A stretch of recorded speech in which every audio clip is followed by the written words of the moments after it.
Hello students. आज के lecture में हम diagnostic and therapeutic protein topic जो है वो कवर करेंगे। डायग्नोस्टिक का मीनिंग हमें पता ही है कि मतलब हम लोग अगर कोई डिसीज़ हो जाती है तो उसको डायग्नोस्टिक करना मीन्स पता लगाना कि कौन सी डिसीज़ है। एंड थेरापेटिक मीन्स हमें पता है कि उसका उस डिसीज़ का क्या क्योर है। तो डायग्नोस्टिक एंड थेरापेटिक प्रोटीन कैसे रोल प्ले करती है, मतलब बहुत इंपॉर्टेंट रोल प्ले करती है। तो हम लोग इसको जो है बनाएं कैसे। तो कुछ डायग्नोस्टिक प्रोटीन होती हैं एंड थेरापेटिक प्रोटीन होती हैं, तो इसको हम लोग ट्रांसजेनिक प्लांट से जो है बना सकते हैं। देखेंगे इसको। Transgenic plant can also produce a variety of protein used in diagnostic for detecting human diseases and therapeutics for curing human and animal diseases in large scale with low cost. मैंने अभी अभी आपको बताया, तो वही लिखा हुआ है कि कुछ प्रोटीन्स होती हैं जो यूज होती हैं in the diagnostic for detecting human diseases and therapeutics protein होती हैं जो उसको क्योर करती हैं। हम लोग ट्रांसजेनिक प्लांट का यूज कर ये डायग्नोस्टिक और थेरापेटिक प्रोटीन जो है लार्ज स्केल पर बना सकते हैं with low cost. The monoclonal antibodies, blood plasma protein, peptide hormone, and cytokinins are being produced in transgenic plant and their parts such as tobacco in leaves, potato in tuber, sugarcane in stem, and maize in seed endosperm. यहाँ पर हम लोग plant को use कर रहे हैं to produce monoclonal antibodies. Monoclonal antibodies वो होती हैं जो लैब में प्रिपेयर की जाती हैं। मीनिंग कि देखो, जब हमारे बॉडी पर पैथोजेंस अटैक करते हैं तो हमारी बॉडी जो है एंटीबॉडीज बनाती है। तो डिफरेंट टाइप्स ऑफ एंटीबॉडीज बनाती हैं जो वो जो पैथोजन का एंटीजन है उससे जाकर बाइंड करते हैं एंड उसको किल करते हैं। लैब में हम लोग मोनोक्लोनल मीन्स एक ही टाइप की बनाते हैं, मतलब सिर्फ एक वैरायटी होगी। ये जो मोनोक्लोनल एंटीबॉडी जो है ये एनिमल सेल कल्चर में हम बहुत ही डिटेल में पढ़ेंगे। तो अभी के लिए नाम याद रख लो, मोनोक्लोनल एंटीबॉडीज लैब में बनाया जाता है आर्टिफिशियली। मीन्स एक ही तरह की एंटीबॉडी होती है वो, एंड इसको लैब में प्रिपेयर करते हैं। ये एक एंटीबॉडी ही होती है। देन ब्लड प्लाज्मा प्रोटीन भी बनाते हैं, पेप्टाइड हार्मोन, साइटोकाइनिन, ये हम लोग ट्रांसजेनिक प्लांट का यूज कर उससे प्रोड्यूस कराते हैं। और उनके पार्ट्स को भी यूज करते हैं। मीनिंग जैसे टोबैको के लीफ से हम लोग प्रोड्यूस करा सकते हैं, पोटैटो में प्रोड्यूस कराना है तो इन ट्यूबर प्रोड्यूस करा सकते हैं, एंड शुगर केन में इन स्टेम, और मेज में इन सीड एंडोस्पर्म। तो ये सब चीज़ें जो है हम इसमें भी प्रोड्यूस करा सकते हैं। देखो इधर लिखा हुआ है are being produced in transgenic crop and their parts such as tobacco. तो टोबैको में अगर कर रहे हैं तो इन लीव्स में, और ऐसे ही पोटैटो में भी, शुगर केन में भी और मेज में भी। तो ये लर्न कर लेना कि कैसे प्रोड्यूस, कि डिफरेंट प्लांट में हम लोग कैसे उसके पार्ट से भी हम लोग ये जो डायग्नोस्टिक एंड थेरापेटिक प्रोटीन है उसको प्रोड्यूस करा सकते हैं। तो अगर पूछेगा टोबैको में तो टोबैको का लीफ में, पोटैटो का ट्यूबर में, तो ये ऐसे लर्न कर लेना, ठीक है। नाउ नेक्स्ट टॉपिक जो है वो है एडिबल वैक्सीन। एडिबल वैक्सीन का कॉन्सेप्ट देखो कैसे आया। वैक्सीन को हम लोग क्यों लेते हैं, मतलब वैक्सीन में dead antigen means dead pathogen या फिर वीकेंड पैथोजन होते हैं, या फिर जो एंटीजेंस होते हैं जिससे हमारी बॉडी जो है एंटीबॉडीज बना सके उनके खिलाफ, तो वो फाइट कर सकती है डिसीजेस से। तो इसीलिए वैक्सीनेशन कराते हैं, जैसे कि कोरोना वायरस के लिए वैक्सीनेशन हुआ था। तो एडिबल वैक्सीन का क्या फंडा है कि यहाँ पर देखो, तो एडिबल वैक्सीन में हम लोग उसको खा सकते हैं। वैक्सीनेशन में हमें इंजेक्शन लगाना पड़ता था, लेकिन एडिबल वैक्सीन को जैसे हमने वैक्सीन को जो भी पार्ट है एंटीजन या फिर वीकेंड पैथोजन है उसको हमने प्लांट के अंदर किसी फ्रूट के अंदर इंट्रोड्यूस कर दिया, तो वो एडिबल हो गया, यानी कि खा रहे हैं हम उसको, तो हमें वैक्सीन लग जा रही है एंड इससे हम लोग का जो इम्यून सिस्टम है वो एक्टिव हो जा रहा है। तो ऐसे भी वैक्सीनेशन होती है। इसीलिए इसका नाम है edible vaccine. Crop plant offer a cost effective bioreactor to express antigen which can be used as edible vaccine. Some of the antigenic determinants on surface of viruses and bacteria are proteins made by the pathogen. देखो, हर pathogen के ऊपर कुछ proteins होते हैं। Some of the antigenic determinant on the surface of viruses and bacteria are protein made by the pathogen. Pathogen क्या, हमारी body भी एक एंटीजन बनाती है जो खुद को पहचानती है, यानी कि हर एक ऑर्गेनिज्म का एक पर्टिकुलर एंटीजन होता है। तो कुछ एंटीजेनिक प्रोटीन सरफेस पर होता है वायरसेस और बैक्टीरिया के। The genes encoding these antigenic protein can be isolated from the pathogen and expressed in plant, and such transgenic plants on their tissues producing antigens can be eaten for vaccination, immunization, edible vaccine. मैंने जो पहले introduction दे दिया था कि वही है कि हमने उस जीन को निकाला जो इनका एंटीजन बना रहा था। एंटीजन भी एक प्रोटीन है, तो ऑफकोर्स उसका भी कोई जीन होगा, तो वो जो जीन है हम उसको निकालेंगे, वो जो एंटीजन बना रहा है वायरसेस और बैक्टीरिया में, एंड उसके खिलाफ हमें यानी कि हमें इम्यूनाइजेशन डेवलप करनी है ताकि वो वायरस जो है हमारी बॉडी पे इफेक्ट ना कर पाए, और जब वो अटैक करे हमारी बॉडी पे तो हमारी बॉडी पहचान कर उसके खिलाफ जो है वो बनाए, एंटीबॉडीज बनाए उसके लिए, एंड उसको मार दे। तो हम लोग उस जीन को जो एंटीजेनिक प्रोटीन बना रहा है वायरसेस और बैक्टीरिया में उसको आइसोलेट करेंगे एंड उसको जो है एक्सप्रेस करा देंगे प्लांट में, ऑफकोर्स उसके अंदर इंट्रोड्यूस कर एंड बन गया हमारा ट्रांसजेनिक प्लांट। अब ये जो है ये अपने टिश्यूज़ में क्या प्रोड्यूस करेगा, वही एंटीजन प्रोड्यूस करेगा। तो फ्रूट में भी उसके आ ही जाएगा ऑफ कोर्स। तो अगर हम लोग इसके कुछ यानी कि लीफ भी खा लें या फिर उसके फ्रूट्स खा लें, तो हमारे अंदर एंटीजन उसका पहुंच गया, एंड एंटीजन पहुंचते ही हमारी बॉडी पहचानेगी उसे, एंड उसके लिए जो है एंटीबॉडीज प्रोड्यूस करेगी हमारी बॉडी, एंड हमारा हो जाएगा वैक्सीनेशन एंड इम्यूनाइजेशन। सो इसीलिए इसका नाम है edible vaccine. The expression of such antigenic protein in crops like banana and tomato are useful for immunization of human, since banana and tomato fruits can be eaten raw. So यही है, fruits में आ जाएगा तो of course इसको हम लोग raw ही ईट करते हैं, तो खाने से जो है हमें वैक्सीनेशन हो जा रहा है। In case of animals such genes can be expressed in crops like अल्फा अल्फा and other forage fodder crops which are suitable for vaccination. So अगर प्लांट को एडिबल वैक्सीन देनी है तो क्या करना पड़ेगा, तो जो एनिमल्स खाते हैं उनके अंदर ये जीन एक्सप्रेस करा दो। जैसे जो काऊ होती हैं कुछ ग्रासेस खाती हैं, तो एग्जाम्पल के लिए जैसे क्रॉप्स दिया है यहाँ पर अल्फा अल्फा and other forage and fodder crops जो होते हैं, जो कैटल एंड जो भी अदर एनिमल्स हैं वो खाते हैं, तो उसके अंदर हम लोग ये वाला जीन इंट्रोड्यूस करा देंगे, तो उसके अंदर भी एंटीजन पहुंच जाएगा, एंड जब एनिमल इसको खाएगा तो उसके अंदर एंटीजन पहुंचेगा, एंटीबॉडीज जो है उसके बॉडी में भी बनेंगे, तो उसका भी वैक्सीनेशन हो गया।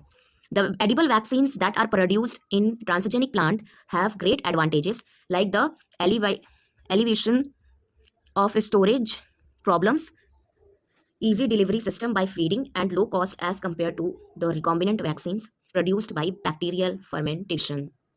So यहाँ पर बन गया एक हमारा इंपॉर्टेंट क्वेश्चन कि एडिबल वैक्सीन का एडवांटेज क्या है।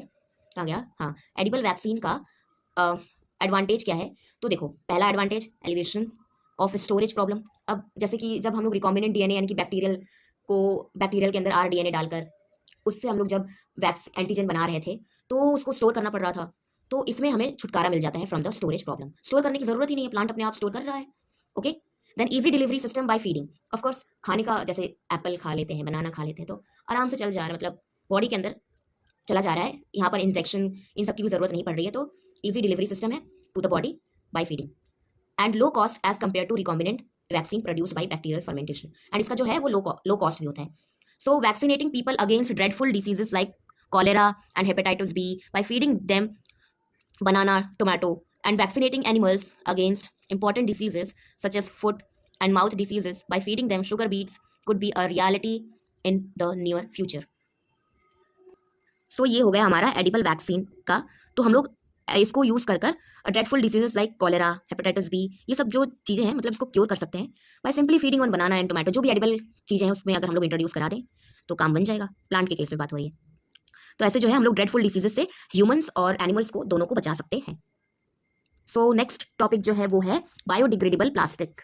सो देखो, आजकल तो मार्केट में हम लोग कुछ भी लेने जाते हैं तो प्लास्टिक ही थमा देते हैं, एंड अब तो भाई खाने की चीज़ें जो हैं वो भी प्लास्टिक में पैकेज्ड आने लगी हैं। मतलब क्या चीज़ें नहीं आ रही हैं भाई, हद है। मतलब इतनी ज़्यादा पैकेजिंग करने की क्या ज़रूरत है। मतलब खाना बना हुआ भी पैकेट में आ रहा है। जैसे मैंने एक बार देखा था कि वो छोले जो हैं वो पैकेट के अंदर आ रहे हैं, कुछ हल्दीराम का था वो, चलो कोई नहीं। तो यहाँ पर बायोडिग्रेडेबल प्लास्टिक के में हम लोग पढ़ेंगे कि कैसे हम लोग जो है प्लास्टिक को बायोडिग्रेड कर रहे हैं, क्योंकि भाई प्लास्टिक तो बायोडिग्रेडेबल होती ही नहीं है, तो कैसे हम लोग प्लास्टिक को बायोडिग्रेड करेंगे बायोटेक्नोलॉजी का यूज़ करके।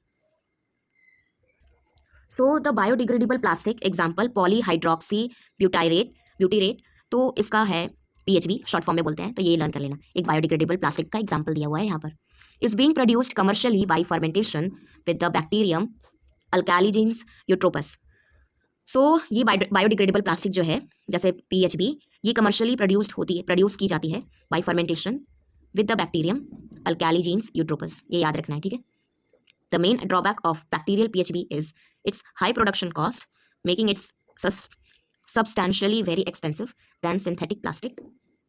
सो देखो, ये जो बायोडिग्रेडेबल प्लास्टिक है ये बायोडिग्रेड हो सकती है।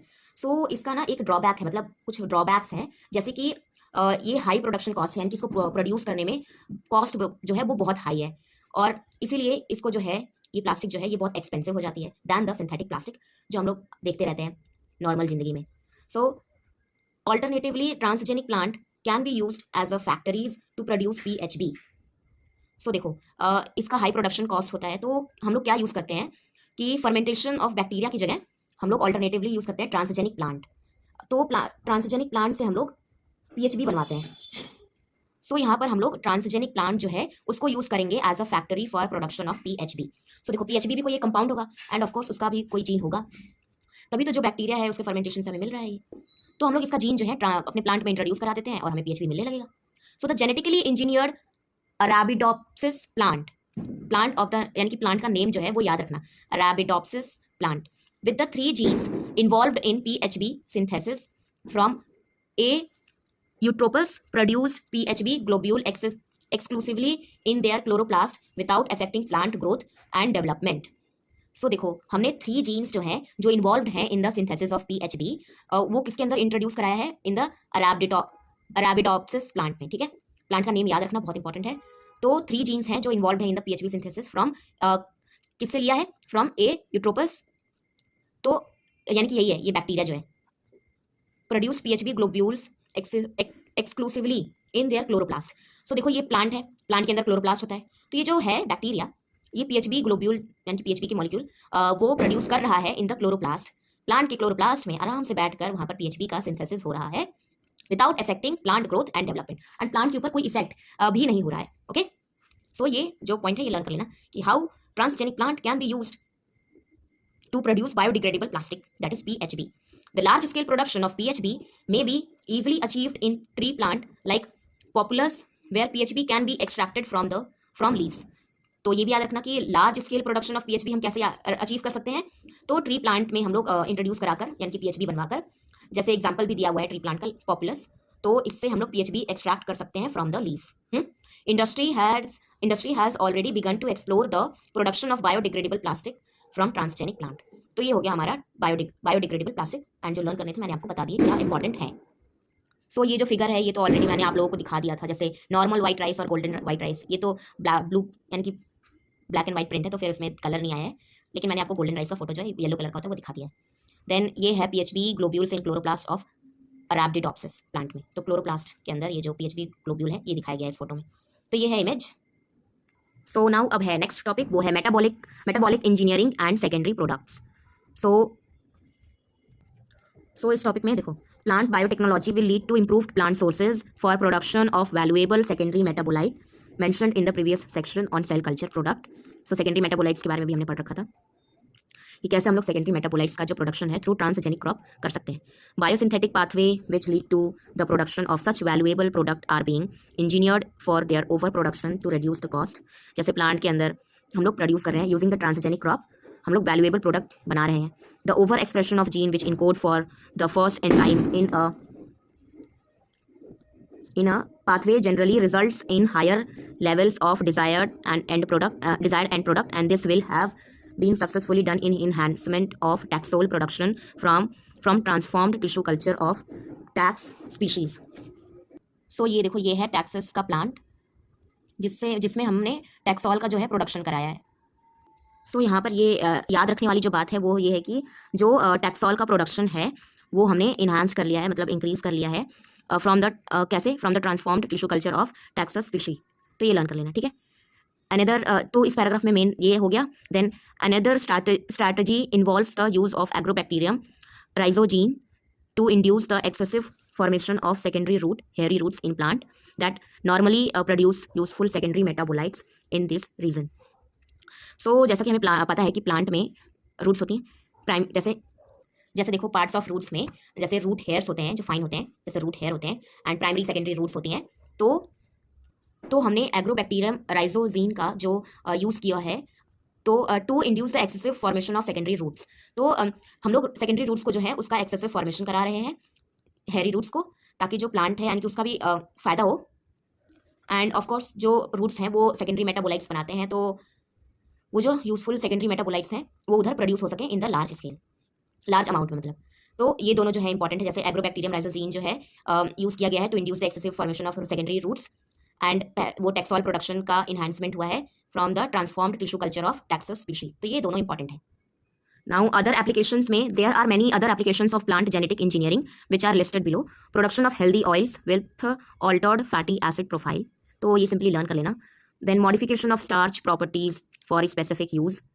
Then favorable changes of grain storage product and their chemical composition to improve the processing of bread making with wheat flour, malting of barley and brewing of beer. तो ये हो गया हमारे कुछ और भी applications of plant genetic engineering. तो ये भी लर्न कर लेना अच्छे से। सो अब जो नेक्स्ट है वो है removal of undesirable toxic component in certain plant. Then fifth है वो है development of blue roses which is otherwise not possible by conventional plant breeding because of absence of blue pigment in roses. Then development of blue colored cotton and also with other colors. Then development of tearless onion, caffeine free coffee and low nicotine tobacco. सो ये सब तो पढ़ने से ही समझ में आ रहे हैं, जैसे कि अगर कोई अनडिजायरेबल टॉक्सिक जो हमें नहीं चाहिए वो प्लांट में प्रोड्यूस हो रहा है तो उसको हटा दो प्लांट से। देन अगर ब्लू रोजेस जैसे रेड रोजेस होते हैं तो प्लांट तो नेचुरली बनाता है, लेकिन हमें ब्लू रोजेस चाहिए और भी कोई कलर के रोजेस चाहिए, तो हम लोग प्लांट जेनेटिक इंजीनियरिंग का प्रयोग करेंगे, यूज़ करेंगे एंड कुछ भी बना लेंगे। Then blue blue coloured cotton. Then अच्छा, अनियन को काटते समय वो जो आंखों में आंसू आते हैं, देन हम लोग डेवलप कर सकते हैं टीयरलेस अनियन जो आंसू नहीं बनाएंगे। Then caffeine free coffee, coffee के अंदर कैफीन ही नहीं होगा। And low nicotine tobacco. So tobacco के अंदर निकोटिन होता है, ये हमें पता है कि कितना डेंजरस सब्सटेंस है, मतलब ड्रग्स है एक। एंड वैसे ही कैफीन भी है जो बॉडी को धीरे धीरे हार्म करता है। तो हम लोग ऐसे जो प्लांट है जेनेटिक इंजीनियरिंग का यूज़ कर बहुत सारी चीज़ें कर सकते हैं, उसमें से कुछ जो है हमारी बुक में दिया है एंड उसको हमें लर्न करना है। Then undoubtedly there will be many more exciting applications of plant genetic engineering in future. So और भी बहुत कुछ हो सकता है। सो ये रही पिक्चर ब्लू रोज़ की। सो ये रहा blue colour, sorry blue rose, और ये हो गया blue colour cotton, genetically modified blue rose and blue colour cotton. ठीक है, ये हो गया, ये इमेजेस हो गई एंड यही दो इमेजेस हमारी बुक में भी दी हैं। सो नेक्स्ट लेक्चर में हम लास्ट टॉपिक जो है bio safety in plant genetic engineering वो देख लेंगे। सो अगर कोई भी डाउट हो तो कमेंट सेक्शन में पूछ लेना। So thank you so much.